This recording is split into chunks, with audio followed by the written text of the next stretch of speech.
I don't consider myself a visionary. I look at myself as somebody who helps others' visions become reality. Well, I think the biggest influence on my life was my family as I grew up. I was born in a little town of 500 people in southeastern Iowa. I did the usual things when I was growing up. I mowed yards and delivered newspapers and worked on the farm in the summertime. And then in high school, I sang in the music groups and played baseball and basketball and football. And I quarterbacked the Danville Bears to a perfect season. No wins and 8 losses. My dad always said that he wanted someone in the family to go to the state university, and I thought that was good enough for me. And after getting my undergraduate degree at Iowa, I worked for 2 years for the University of Virginia, then got my MBA there, and went on to go to work for 3M in St. Paul, Minnesota. And then one of the most fortuitous things happened. I answered a blind ad in the Wall Street Journal for a financial analyst, and it turned out to be Kroger. And I came to Cincinnati and Kroger, and it transformed my life. One thing led to another, and I ended my career at Kroger with responsibilities for finance and real estate. Kroger encouraged us to get involved in the community, and the more that I did, the more I felt it was a special place.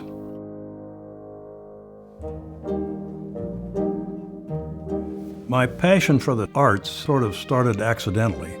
The Cincinnati Ballet was sponsoring a trip to Russia in 1973. And soon after we got back, they asked me to join the board of the Cincinnati Ballet, which I did. But it was pretty obvious to me after a couple of meetings that nobody was raising any money. But a crisis came along in about 1977, when if we didn't raise a significant amount of money by the end of the summer, we would have gone bankrupt. And what I found out is that Cincinnatians want to preserve their arts institutions, whether it's their primary interest or not. Barbara and I both love the ballet. It stems probably from the fact that we met on a ballet-sponsored trip.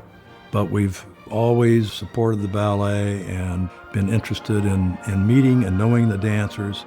They put together this Barbara and Larry Kellar Prima Ballerina Fund that will go directly into being able to acquire, coach, and nurture and support our top-level dancers, which is at the heart and soul of what any ballet company is. One of the other things I'm proud of is that the CSO has become the official orchestra of the Cincinnati Ballet.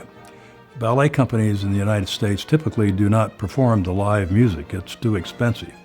The Cincinnati Ballet does, and it's fabulous to go to these performances with the great music and with the orchestra and the great performers on the stage. It's just an evening that you never forget.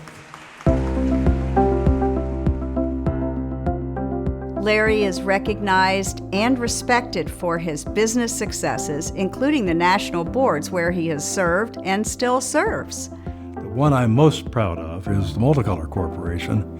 And when I joined the board 25 years ago, 26 I guess now, the sales were about $45 million a year, and we're in terrible financial shape. I remember the board meeting that we had. There were 5 of us, and essentially we pooled our resources to keep the company going. Over the years, the MultiColor team has built a tremendous business. Now they do over $900 million a year, and that's a board that was really satisfying to serve on.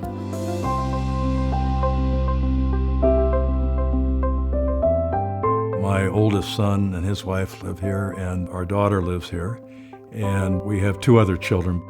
Barbara and I are fortunate in that all of our grandchildren are here in the city. There's 3 of them, and I get to take the grandchildren out on Saturdays. They're getting a little older now.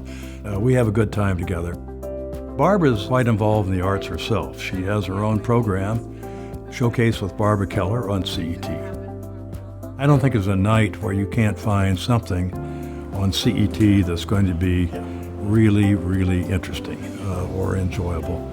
They also bring a tremendous educational component to the schools. For a while, CET, because of the reduction in state and federal financing, began to run into financial problems. And we faced up to those, and we merged the Think TV in Dayton with CET in Cincinnati, and have created, I think, a much stronger, more viable institution that is doing very, very well. He is ethical, he is kind, and he works very hard at anything he undertakes, and always has a successful outcome. If you're not enjoying what you're doing, stop. Do something else. I don't care whether it's your job or whether it's your involvement in the community or public service of any kind. You're not going to be successful if you don't really enjoy and have a passion for what you're doing. Cincinnati is a absolutely wonderful, wonderful city. And I've been involved in politics and public service, social service, the arts. All of those things are available to people, and you just have to step up and do it here. It's really been his skills, his talent, his drive, his energy, moving out into the community and having the community be a better place. And I think there's great satisfaction for him knowing, that he's made a huge difference in our lives. I don't think of myself as a great Cincinnatian. I think of myself as being like a hell of a lot of other Cincinnatians that are putting their shoulder to the wheel to make this a great community. I just get so much more satisfaction out of seeing the results than I do being the leader.